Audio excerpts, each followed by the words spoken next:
तो देखिए भूपेंद्र चौधरी पहुंचे हुए हैं काशी, लेकिन आपको सीधा लिए चलते हैं मेरठ, जहां पर सीएम योगी आदित्यनाथ पहुंचे हुए हैं। और ये देखिए तस्वीरें।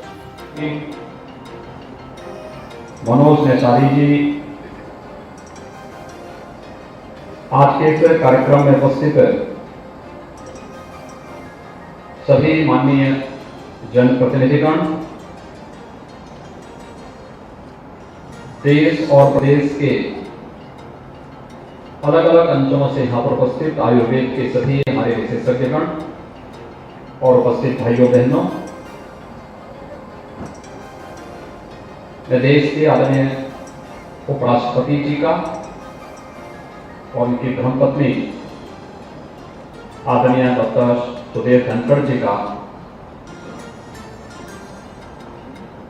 अपने ऑफिशियल विजिट में प्रथम बार उत्तर प्रदेश आगमन पर उत्तर प्रदेश वासियों की ओर से हृदय से स्वागत करता है, अभिनंदन करता है।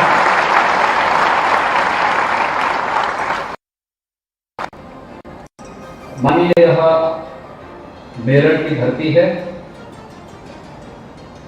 भारत के इतिहास की धरती, महाभारत की रचनाकार वाली धरती। यही मेरठ से कुछ ही दूरी पर हस्तिनापुर है, जिसने महाभारत की नींव रखी थी और एक नए इतिहास का सृजन किया था। आने वाली पीढ़ी को एक धरोहर दी थी, जिसने इस घोषणा भी की थी कि धर्म, अर्थ, काम और मोक्ष जो चार मानवीय पुरुषार्थ हैं, इनसे संबंधित जो कुछ भी है वह इस ग्रंथ में है, जो इसमें नहीं वह अन्यत्र कहीं नहीं है, और उद्घोष करने वाली धरती है। देश की आजादी के प्रथम स्वतंत्र समर का उद्घोष करने वाली क्रांति धरा है। तो यहाँ के अन्नदाता किसानों के पुरुषार्थ की धरा भी ये मेरठ है। मैं आपके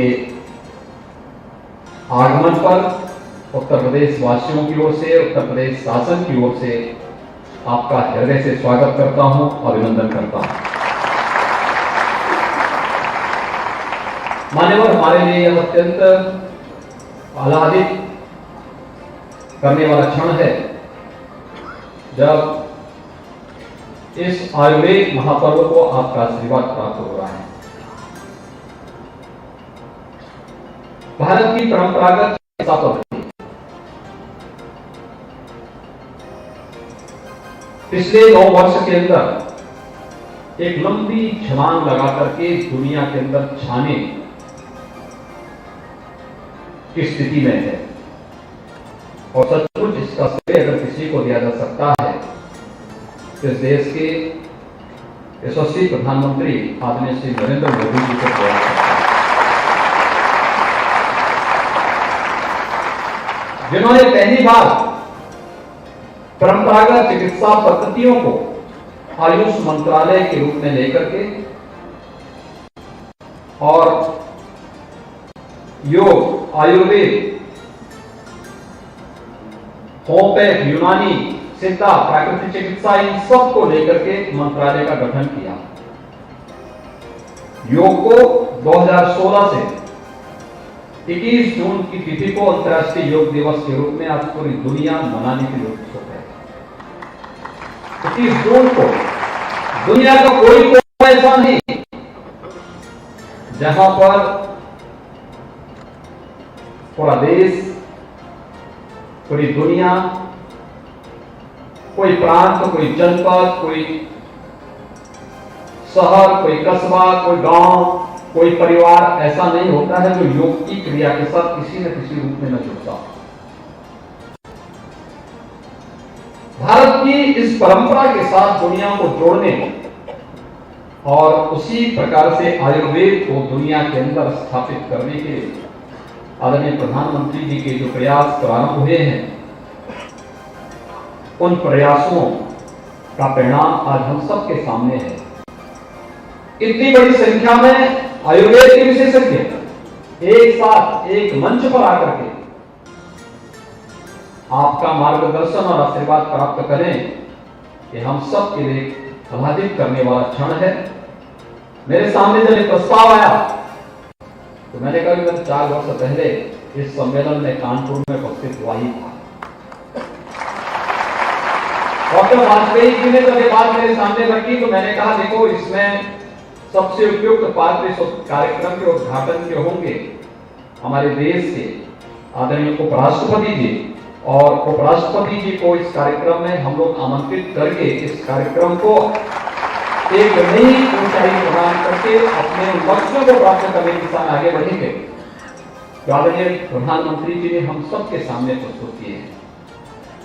और आज इस आयुर्वेद सम्मेलन के उद्घाटन कार्यक्रम में आपकी उपस्थिति इन सभी आयुर्वेद के विशेषज्ञों को प्रफुल्लित कर रहा है, उन्हें एक नई उड़ान के लिए तैयार कर रहा है।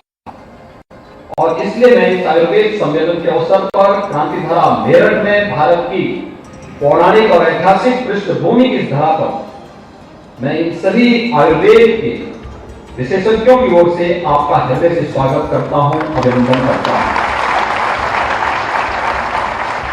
मान्यवर, उत्तर प्रदेश के अंदर वर्तमान में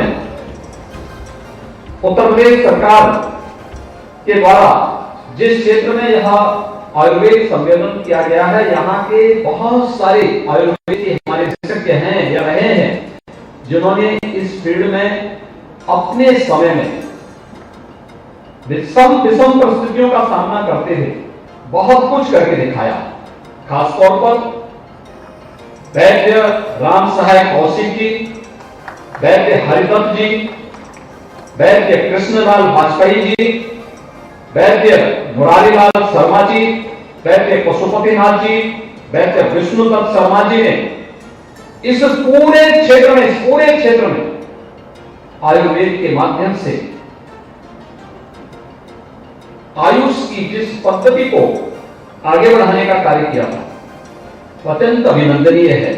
और राष्ट्रपति जी के मानव यूनानी चिकित्सक पद्म पुरस्कार से सम्मानित हकीम सैफुद्दीन जी की भी धरती यही मेरठ रही है, यही मेरठ से उनका चुनाव रहा है।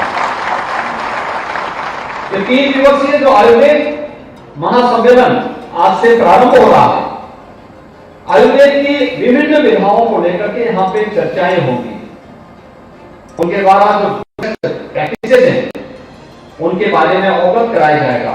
इस दिशा में जो नए शोध हो रहे हैं इसके बारे में भी अवगत कराया जाएगा, और कैसे हम आयुर्वेद को, योग, आयुर्वेद, प्राकृतिक चिकित्सा, इन सबको हम हेल्थ एंड वेलनेस सेंटर के अपने प्रधानमंत्री जी के इस अभियान के साथ जोड़ करके हेल्थ टूरिज्म के एक उत्कृष्ट केंद्र के रूप में विकसित कर सकते हैं।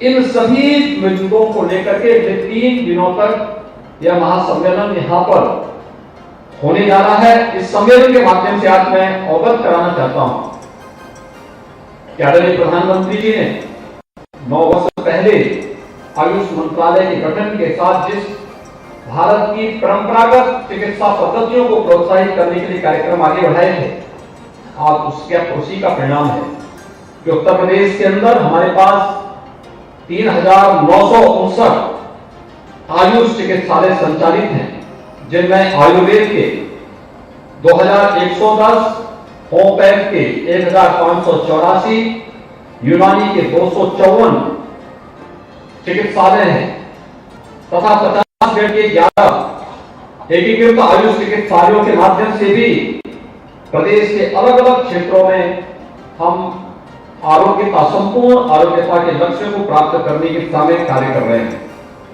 105 आयुष महाविद्यालय उत्तर प्रदेश के अंदर वर्तमान में कार्यरत हैं, जिनमें 79 महाविद्यालय आयुर्वेद के, 15 यूनानी के और 11 होम्योपैथी के भी महाविद्यालय वर्तमान में उत्तर प्रदेश के अंदर कार्यरत हैं।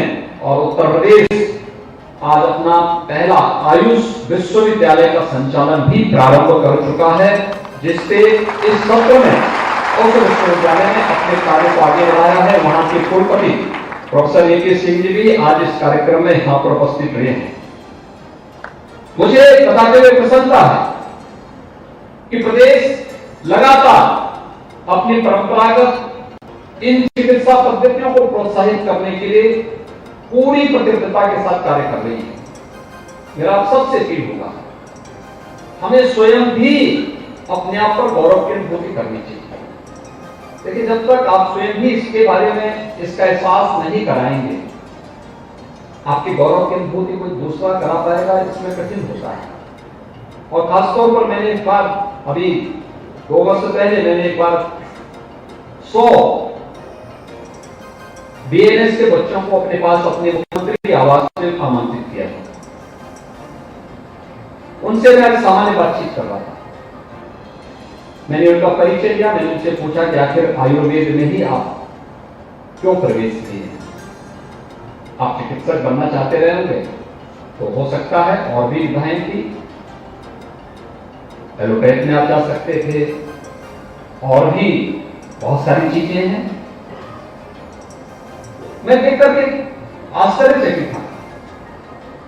100 में से 94 बच्चों ने कहा कि साहब हम आयुर्वेद में नहीं, हमारी रुचि तो एलोपैथ में थी, लेकिन चूंकि वहां प्रवेश नहीं हुआ इसलिए हमने यहां एडमिशन लिया।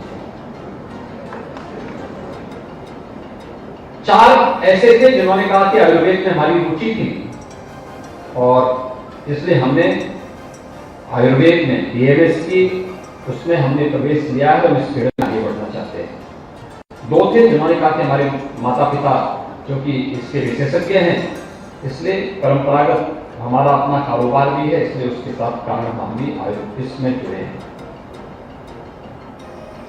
मुझे लगा कि जहां पे इतनी बड़ी संख्या ऐसी हो जो केवल मजबूरी में पढ़ रहे हैं कि हमें डिग्री लेनी है, फिर मैंने उनसे कहा मैं किसी चिकित्सा पद्धति का विरोधी नहीं हूं और विरोधी हो भी नहीं सकता। संपूर्ण आरोग्यता को प्राप्त करने के लिए जो भी आसान तरीके हो सकते हैं, सरकार उस प्रकार की कार्य पद्धति को, उस प्रकार की कार्य योजना को आगे बढ़ाती है, उसे प्रोत्साहित करती है, उसके लिए बजट का प्रावधान करती है। लेकिन परंपरागत चिकित्सा पद्धति में आयुर्वेद, भले अन्य दिनों में हम लोग उसको महत्व को जाने न जाने, लेकिन इस सदी की सबसे बड़ी महामारी के दौरान तो आयुर्वेद के महत्व को कौन नहीं समझा है? कौन नहीं समझा है? सबने इसके महत्व को समझा। और तब मैंने इस बात को कहा, मैंने कहा देखिए एलोपैथ के डॉक्टर अच्छे डॉक्टर होते हैं, लेकिन अगर कोई एमबीबीएस की डिग्री लेता है, एमबीबीएस की डिग्री लेने के बाद उसके पास केवल एक जरिया होता है कि अपना तो प्रैक्टिस करे, सरकारी नौकरी करे। और केवल एमबीबीएस करने से नहीं होगा, एमबीबीएस के बाद उसको पीजी करना होता है, फिर पीजी के बाद भी अब तो जब तक वो सुपर स्पेशलिटी की डिग्री नहीं लेगा, इन सबको लेने में उसको 12 से 15 साल लग जाते हैं। 12 से 15 वर्ष के बाद पर वह एक योग्य शिक्षक होता है। एक एमबीबीएस अगर अपना हॉस्पिटल खोलेगा तो चलाना उनके लिए दिक्कत हो जाएगी, लेकिन एक बीएमएस डॉक्टर अगर चाहे तो अपना एक हेल्थ एंड वेलनेस सेंटर को बहुत अच्छे ढंग से चला सकता है, योग के साथ जोड़ करके, प्राकृतिक चिकित्सा के साथ जोड़ करके, पंचकर्म और खाद्य की पद्धतियों को अपना करके बहुत अच्छे ढंग से चला सकता है। एक बीएमएस डॉक्टर सरकारी नौकरी भी उसके लिए हमेशा तैयार है, और सरकारी नौकरी के अलावा अगर वो चाहता है कि नहीं मुझे अपने अन्नदाता किसानों के साथ अपने आप को जोड़ना है, तो वह एफपीओस का गठन करके, एफपीओस के माध्यम से मेडिसिनल प्लांट की खेती करवा करके हजारों किसानों के जीवन में उनकी आमदनी को कई गुना बढ़ाने में योगदान दे सकता है और इस पद्धति को भी आगे बढ़ाने में योगदान दे सकता है। तो मैंने कहा आपके यहां तो डिग्री एक, लेकिन उपयोग अनेक है। जहां डिग्री एक और काम भी एक ही है, वह ज्यादा महत्व है या डिग्री एक और काम अनेक? तो मैंने कहा ये तो आपके लिए इतने अवसर हैं, इस अवसर के बाद भी हम गौरव की अनुभूति नहीं कर पा रहे हैं तो कोई दूसरा नहीं करवाएगा हमें। और मेरी आप सबसे अपील होगी उत्तर प्रदेश तो आयुर्वेद की धरती है, भगवान धन्वंतरी की धरती है। आयुर्वेद के जनक इसी धरती में पैदा हुए। उन्होंने देवताओं का भी उपचार किया था और राक्षसों का भी उपचार किया था। सबको आयुष का वरदान दिया था। आज हम इस पद्धति को और तेजी के साथ आगे बढ़ सकते हैं, और जब डबल इंजन आपके साथ जुड़ जाता है तो फिर आपको तो फिर घबराने की आवश्यकता है, तेजी के साथ अपनी उड़ान को आगे बढ़ाने की आवश्यकता है।